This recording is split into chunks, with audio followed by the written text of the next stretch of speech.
Hello students, welcome back.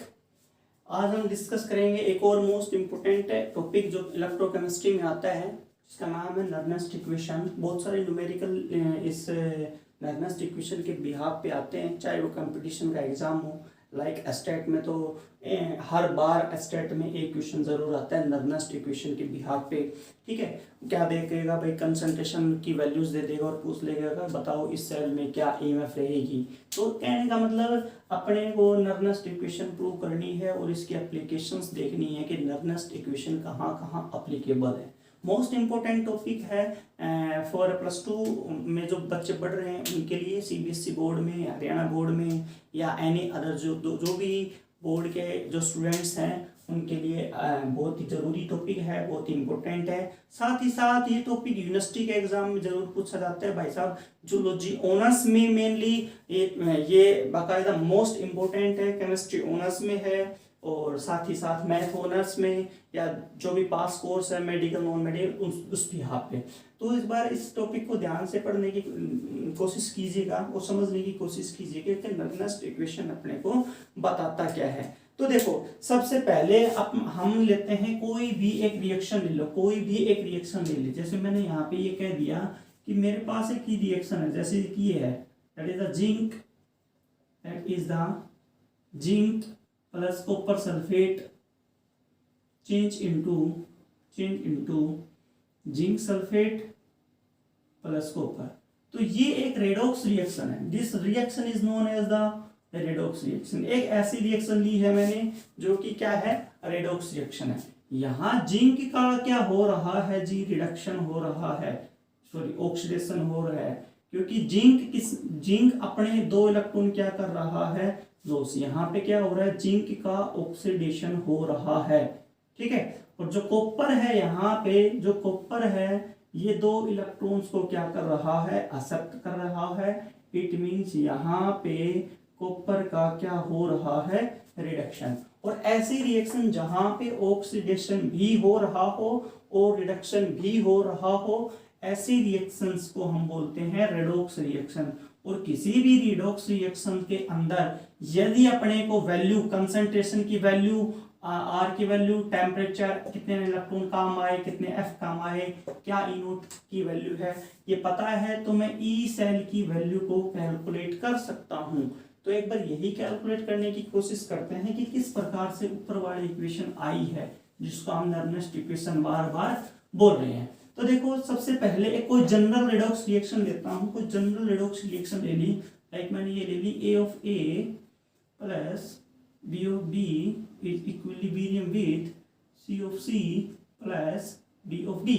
ये कोई मैंने इक्विलिब्रियम रिएक्शन यहाँ पे ले ली। ठीक है, अब इस इक्विलिब्रियम रिएक्शन में होगा क्या, इस इक्विलिब्रियम रिएक्शन में होगा क्या, जो डेल जी की वैल्यू होती है, यहाँ पे जो डेल जी की वैल्यू होती है वो इक्विलिब्रियम रिएक्शन में 0 होती है। बट मैं मान लो इक्विलिब्रियम रिएक्शन नहीं लेता हूं, मैं कोई भी जनरल कोई रिएक्शन ले लेता हूं। डेल जी बराबर 0 किसके लिए होता है, for equilibrium reaction, for equilibrium reaction. तो ऊपर वाले केस में यहाँ पे जो डेल जी की वैल्यू है वो 0 के बराबर नहीं है। और यदि यानी कि 0 के बराबर नहीं है, कौन सी रिएक्शन है, फॉर फॉरवर्ड रिएक्शन के लिए, फॉर फॉरवर्ड रिएक्शन के लिए, फॉरवर्ड रिएक्शन कह सकते हो, या आप ये कहोगे फॉर नॉन इक्विलिब्रियम रिएक्शन के लिए जो डेल जी होता है वो 0 के बराबर नहीं होता। अगर डेल जी की वैल्यू नेगेटिव में है, इट मींस वो स्पॉन्टेनियस रिएक्शन होगी। अगर डेल जी पॉजिटिव में है, इट मींस वो नॉन स्पॉन्टेनियस रिएक्शन होगी। तो ये सब जनरली बातें हैं, वो हम लोगों ने ऑलरेडी पढ़ चुके हैं। हमें तो मेन डिस्कस करना है ई नॉट की वैल्यू निकालनी। ई नॉट रिलेशन अपने को ये पता है कि डेल जी जो होता है, रिलेशन ये पता है कि जो डेल जी की वैल्यू होती है, डेल जी की वैल्यू जो होती है वो कितनी होती है, -NFE होती है। ये हम लोगों ने ऑलरेडी प्रूव कर चुके हैं। मेरी एक वीडियो है, उसमें आप लोग देख सकते हो, इलेक्ट्रोकेमिस्ट्री की प्लेलिस्ट में जाके आप उस वीडियो को देख लेना। थर्मोडायनेमिक क्वांटिटीज को हम लोगों ने कैलकुलेट किया है। ठीक है, तो ऊपर वाली रिएक्शन के जो ये ऊपर वाली जो रिएक्शन है A of A plus B of B change into C of C plus D of D, इस रिएक्शन में हम किस प्रकार से किस प्रकार से ईएमएफ को इंक्लूड कर सकते हैं, हम वही देखने की कोशिश करेंगे। तो देखो ऊपर वाले रिएक्शन में होगा क्या, हम एक इक्वेशन हम लोगों ने पढ़ी है chemical equilibrium, that is known as the Van't Hoff equation. ठीक है, तो ऊपर वाली इक्वेशन पे अप्लाई करता हूं, according to Van't Hoff isotherm. ठीक है, according to Van't Hoff isotherm, इस के ऊपर अप्लाई करोगे तो क्या आएगा, दैट इज आएगा del G is equal to del G naught plus R T ln of c की पावर c d की पावर d अपॉन a की पावर a b की पावर b। ठीक है, ये वैल्यू होती है। ठीक है, वो ये किसके लिए होती है, फॉर नॉन इक्विलिब्रियम रिएक्शन के लिए। अगर इक्विलिब्रियम रिएक्शन हो, ये किसके लिए होती है, फॉर नॉन इक्विलिब्रिया कोई रिएक्शन है उसके लिए। अगर रिएक्शन जो है इक्विलिब्रिया हो तो जो वॉन्ट हाफ इक्वेशन आएगी, वॉन्ट हाफ जो आइसोथर्म आएगा, आइसोथर्म जो बनेगा वो क्या बनेगा, बनेगा del G naught is equal to minus R T ln of KP, जहां केपी की वैल्यू यही होती है सी ऑफ सी की power C, D of D की power D upon A of A की power A, B of B की power B, जहां केपी को हम क्या बोलते हैं, रेट कांस्टेंट बोलते हैं, rate constant in term of pressure. ठीक है, बट अपने पास तो नॉन इक्विलिब्रियम रिएक्शन थी, तो यहाँ पे जो वॉन्ट हाफ आइसोथर्म है वो मैंने यहाँ पे लिख दी है। अब देखो इस टर्म में जो ये वैल्यू है, कौन सी वैल्यू, ये c की पावर c, d की पावर d, a की पावर a अपॉन इनटू में b की पावर b, इसको हम बोलते हैं q of c, q of p, quotient product, यानी कि रिएक्शन का क्या क्यूसेंट, यानी कि क्यूपी अपने को ये बताएगा कि रिएक्शन कितनी कंटेंट हो चुकी है, ये रिएक्टेंट कितना डिकम्पोज हो चुका है, या प्रोडक्ट का कितना फॉर्मेशन हो गया है। ये वैल्यू कौन बताएगा अपने को, दैट इज बताएगा क्यूपी, जिसको हम बोलते हैं रिएक्शन क्यूसेंट। ठीक है, ओके। अब बात आती है कि यहाँ पे ईएमएफ को किस प्रकार से इंक्लूड करा, तो भाई साहब कर देंगे, कोई बात नहीं, ये डेल जी की वैल्यू ये रही अपने पास, यहाँ पुट कर दो, आंसर क्या आएगा देखते हैं। डेल जी की वैल्यू पुट करोगे तो आंसर क्या आएगा, यहाँ पे minus N F E, del G naught है तो यहाँ पे minus N F E naught हो जाएगा, plus R T ln of C की पावर सी, डी की पावर डी, ए की पावर ए और बी की पावर बी। एन एफ से डिवाइड कर दो, माइनस एन एफ से, minus N F upon minus N F, minus N F E naught upon minus N F, plus R T upon minus N F ln of C की power C, D की power D, A की power A और B की power B. N F से N F, N F से N F, E की value क्या आई, E naught plus minus minus R T upon N F ln of C की power C, D की power D upon A की power A और B की power B. ये वैल्यू आई है और इसी को हम क्या बोलते हैं, नर्वनेस इक्वेशन। ऊपर हमने क्या लिखा, रिड्यूस स्टेट, तो ये एक रिडक्शन रिएक्शन थी, एक रेडॉक्स रिएक्शन थी। तो रेडॉक्स रिएक्शन में जो भी प्रोडक्ट में है वो यहाँ पे क्या है, एज ए नोमिनेटर, जो रिएक्टेंट में है वो यहाँ पे क्या है, as a denominator. For example मैं एक एग्जाम्पल लिखता हूँ, उस पर नर्वनेस इक्वेशन अप्लाई करके दिखाता हूँ। ठीक है, इसको आप वीडियो को पॉज करके इस पूरे जो ये है उसको आप उतार लेना। फॉर एग्जाम्पल लेता हूँ मैं कोई एक, ठीक है, एग्जाम्पल लेता हूँ कॉपर का और जिंक का ही मैं लेता हूँ एग्जाम्पल एक। ठीक है, एक रेडॉक्स रिएक्शन है और कैसे प्रूव करेंगे वो भी हम देखते हैं। एग्जाम्पल मेरे पास ये है, जिंक कॉपर सल्फेट के साथ रिएक्ट करके क्या बनाएगा, that is the copper plus zinc sulphate. ये एक क्या है, रेडॉक्स रिएक्शन है, ये क्या है, रेडॉक्स रिएक्शन है। तो इस केस में जो ई सेल की वैल्यू आएगी, क्या आएगी, that is the E naught of cell minus R T F, कितने एफ, यहाँ एफ यहाँ कितने एफ काम आए, एक एफ आया, दो एफ आया, कितने एफ आए, एफ कितने आएंगे, जितने इलेक्ट्रॉन, क्योंकि यहाँ पे जिंक किसमें कन्वर्ट हुआ, जिंक सल्फेट में। तो यहाँ जिंक के ऊपर 0 चार्ज और यहाँ कितना है, +2 चार्ज है। यहाँ कॉपर के ऊपर 0, यहाँ कॉपर के ऊपर +2, यानी कि कहीं ना कहीं 2 इलेक्ट्रॉन इन दिस रिएक्शन क्या हो रहे हैं, कंज्यूम हो रहे हैं। तो यहाँ क्या लिखूंगा, RT/2F, साथ में क्या आएगा, Ln, ऊपर किसकी concentration, that is the copper, और साथ में क्या, जिंक सल्फेट, या Zn2 पॉजिटिव आयन लिख सकते हो इसको आप, ठीक है। यहाँ क्या आएगा, दैट इज द Zn, और साथ में क्या आएगा, कॉपर 2 पॉजिटिव आयन की कंसेंट्रेशन, या कॉपर सल्फेट आप लिख सकते हो इन दिस केस, ठीक है। ये इसके यहाँ पे क्या बनी, रेडॉक्स नर्नेस्ट इक्वेशन बनी, ये यहाँ पे क्या बनी है, नर्नेस्ट इक्वेशन बनी है। अब इसी नर्नेस्ट इक्वेशन को मैं स्प्लिट करके बनाने की कोशिश करता हूँ कि भाई ये जो रिएक्शन है ये एनोड पे क्या होगा, एनोड के ऊपर अपनी खुद की एक नर्नेस्ट इक्वेशन होगी, कैथोड के ऊपर अपनी एक नर्नेस्ट इक्वेशन होगी। वो देखता हूँ किस प्रकार से। यहाँ पे एनोड के ऊपर रिएक्शन क्या होगी, एट एनोड के ऊपर ये होगा कि जो जिंक है वो डिसोसिएट होगा जिंक 2 पॉजिटिव +2 इलेक्ट्रॉन में, और कैथोड के ऊपर क्या होगा, कैथोड के ऊपर ये होगा कि कॉपर 2 पॉजिटिव जो है 2 इलेक्ट्रॉनों को एक्सेप्ट करके क्या बनाएगा, दैट इज द कॉपर। तो इस केस में जो ई कैथोड है, ई कैथोड, या आपको ये कह सकते हो ई ऑफ कॉपर 2 पॉजिटिव कन्वर्ट किस में हो रहा है, कॉपर 2 पॉजिटिव कन्वर्ट किस में हो रहा है, कॉपर में। इसके बराबर लिखा जाएगा E0 copper 2 positive to copper minus RT upon कितने F, 2F, साथ में क्या, जो प्रोडक्ट में है वो ऊपर, जो रिएक्टेंट में है वो नीचे। यहां पे तो कैथोड की पे तो बात हो चुकी है, बट एनोड के ऊपर देखो, यहां मैंने क्या लिखा, ये लिखा है रिडक्शन पोटेंशियल, याद रखना, reduction potential, copper 2 positive to copper है। यहां क्या हो रहा है, ऑक्सीडेशन, और लिखना क्या है, रिडक्शन पोटेंशियल। अब हमें पता है कि E0 रिडक्शन को मैं लिख सकता हूं माइनस का E0 ऑफ ऑक्सीडेशन, किसी भी सेम के लिए, जैसे मान लो जिंक के लिए लिखूं तो zinc Zn2 positive to Zn को मैं क्या लिख सकता हूं, इसको लिख सकता हूं minus E0 of zinc convert into Zn2 positive ion, ठीक है।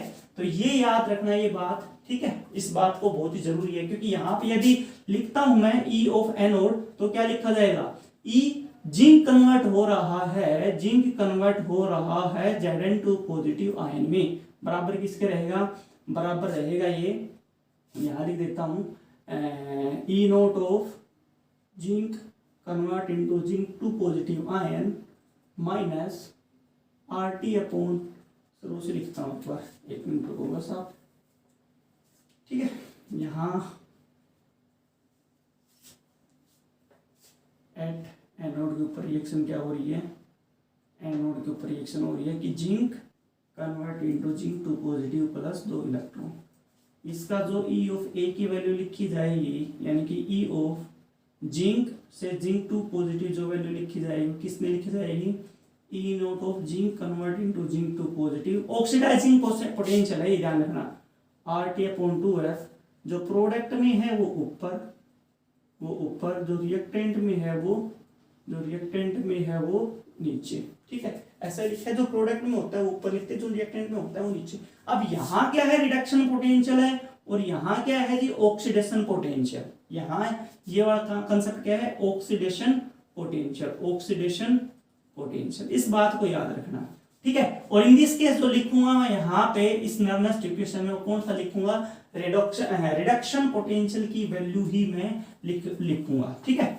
तो यहाँ इस इक्वेशन को उसमें किस प्रकार से कन्वर्ट करें वो वाली चीज देखता हूं। पहले तो एक बार ये मैं अलग से लिख लेता हूं, कैथोड का यहाँ नीचे अलग से लिख देता हूं 1 मिनट के लिए, क्योंकि E of cathode, E0 of cathode की वैल्यू क्या है, that is the E of copper 2 positive to copper is equal to E0 copper 2 positive to copper minus RT upon NF Ln of copper upon copper 2 positive ion की concentration, ठीक है।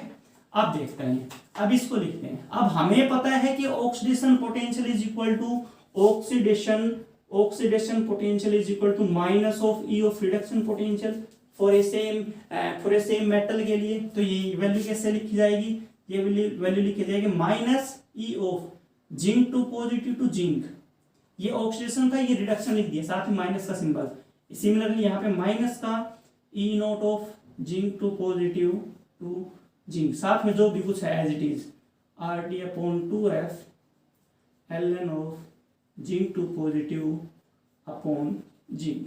ठीक है, तो यहाँ पे इसको माइनस से मल्टीप्लाई कर दो बोथ साइड, क्या बनेगा, E of zinc two positive to zinc is equal to E naught of zinc two positive to zinc minus minus plus RT/2F ln of zinc two positive upon में zinc.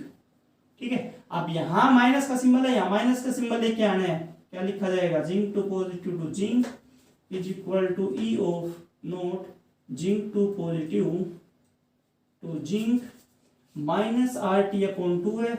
तो ये क्या बन जाएंगे, change हो जाएंगे, जो न्यूमरेटर है वो डिनोमिनेटर बन जाएगा, जो डिनोमिनेटर है वो न्यूमरेटर बन जाएगा। तो देखो अगर रिएक्शन, अगर यहाँ पे कोई भी रिएक्शन, अगर यहाँ पे कोई भी रिएक्शन ऑक्सीडेशन रिएक्शन हो और हमें लिखना हो रिडक्शन पोटेंशियल, तो जो रिएक्टेंट में होगा ना वो यहाँ पे एज ए न्यूमरेटर में आएगा, और जो प्रोडक्ट में होगा वो कहाँ आएगा, डिनोमिनेटर में। इस बात को आप याद रखना हमेशा। अब एनोड की वैल्यू आ गई और कैथोड की वैल्यू आ गई, दोनों वैल्यू आ गई। एनोड को लिख देता हूं नीचे, ई ऑफ एनोड कितना है, that is the E zinc two positive to zinc is equal to E naught zinc two positive to zinc minus, यहाँ कितना है, 2 है, RT/2F ln ऑफ, ऊपर क्या है, दैट इज द जिंक है, और नीचे क्या है, जिंक टू पॉजिटिव आयन की कंसंट्रेशन है। ठीक है, ओके, ये वैल्यू हो चुकी है, निकालते हैं कि क्या वैल्यू आएगी क्या नहीं, उसी को देखते हैं। देखो वैल्यू क्या पता है, अकॉर्डिंग टू इलेक्ट्रोकेमिकल सीरीज की ई सेल की वैल्यू कैसे निकलेगी, E cathode minus of E anode, cathode की वैल्यू पता है, लिख दो, E of naught copper two positive to copper minus RT/2F ln of ऊपर कॉपर नीचे copper two positive ion, minus का सिंबल, साथ में क्या है, ये वाला anode, E naught of zinc two positive to zinc minus RT/2F ln of ऊपर जिंक नीचे जिंक टू पॉजिटिव की कंसंट्रेशन। माइनस अंदर मल्टीप्लाई करोगे तो ये माइनस का हो जाएगा और ये किसका हो जाएगा, जी प्लस का हो जाएगा। ठीक है, इस बात को याद रखना।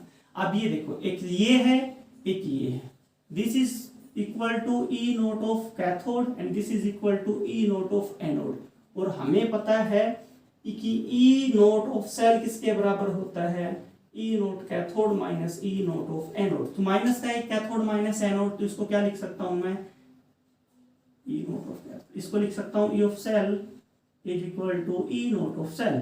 बचा क्या, एक तो ये टर्म बची, एक ये टर्म बची, दोनों में से माइनस कॉमन ले लो, RT/2F को भी ले लो कॉमन। आंसर क्या बचा है यहाँ पे, अंदर copper upon copper two positive, साथ में प्लस में ln ऑफ ऊपर क्या बता, जिंक, प्लस नहीं आएगा क्योंकि माइनस कॉमन ले लिया है मैंने यहाँ पे, माइनस, तो ये प्लस किस में कन्वर्ट हो जाएगा, माइनस में, जिंक टू पॉजिटिव की कंसंट्रेशन। तो ये वैल्यू कितनी आएगी, E naught of cell minus RT/2F। ठीक है, साथ में क्या आएगा, ln कॉपर, और कॉपर टू पॉजिटिव तो ऑलरेडी है ही है, और ln A minus ln B, ln A ln of A minus ln B, क्या लिख सकता हूँ, ln A अपॉन B। ठीक है, अपॉन करोगे कर दो, कोई बात नहीं है, तो अपॉन करोगे तो नीचे क्या आ जाएगा, जिंक, ऊपर क्या आ जाएगा, जिंक टू पॉजिटिव आयन की कंसंट्रेशन, और यही वैल्यू है ऊपर, that is the E cell की वैल्यू, यही है, याद रखना, यही है E cell, E naught cell minus RT/2F minus RT/2F ln copper zinc two positive, copper zinc two positive zinc, copper two positive zinc, copper two positive. ठीक है, तो चाहे तो आप डायरेक्ट लिख सकते हैं, रेडॉक्स रिएक्शन लिखा और डायरेक्ट लिख दो कि किस प्रकार से लिखा जाएगा, जो प्रोडक्ट में हो ऊपर, जो रिएक्टेंट में है वो नीचे, या आप जब मेरे पास गिवन हो रेडॉक्स रिएक्शन तो जो प्रोडक्ट में है वो एज न्यूमरेटर और जो रिएक्टेंट में है वो एज ए डिनोमिनेटर। या यदि ये हो कि आप लोगों के पास कोई रिडक्शन रिएक्शन गिवन हो, ठीक है, फॉर एग्जांपल जैसे अभी एग्जांपल दिया, कॉपर का एग्जांपल ले लो, कॉपर 2 पॉजिटिव ने 2 इलेक्ट्रॉन का सेट करके क्या बनाया था कॉपर को, तो जो प्रोडक्ट में है वो ऊपर, जो रिएक्टेंट में है वो नीचे। और यदि ऑक्सीडेशन रिएक्शन यदि गिवन हो, फॉर एग्जांपल जिंक की गिवन थी कि जिंक किसमें कन्वर्ट हो रहा था, Zn में और 2 इलेक्ट्रॉन में, तो यहाँ जो रिडक्शन पोटेंशियल लिखा जाएगा उस केस में जो न्यूमरेटर में आएगा वो क्या आएगा, रिएक्टेंट साइड, और जो डिनोमिनेटर में है वो क्या आएगा, प्रोडक्ट साइड। तो इस वीडियो को आप देख भी सकते हो एक बार बैक करके कि किस प्रकार से आएगा। तो यही है नर्नेस्ट इक्वेशन, और इसी के ऊपर बहुत सारे न्यूमेरिकल्स आते हैं बोर्ड एग्जाम में या यूनिवर्सिटी एग्जाम में। उन न्यूमेरिकल्स को हम सोल्व करने की कोशिश करेंगे, नया एक अपना एक वीडियो बनाएंगे उसके ऊपर न्यूमेरिकल्स को किस प्रकार से सोल्व करते हैं, ठीक है। आई होप ये जो नर्नेस्ट इक्वेशन है ये आप लोगों को समझ में आई होगी, ठीक है। चलो, थैंक यू वेरी मच।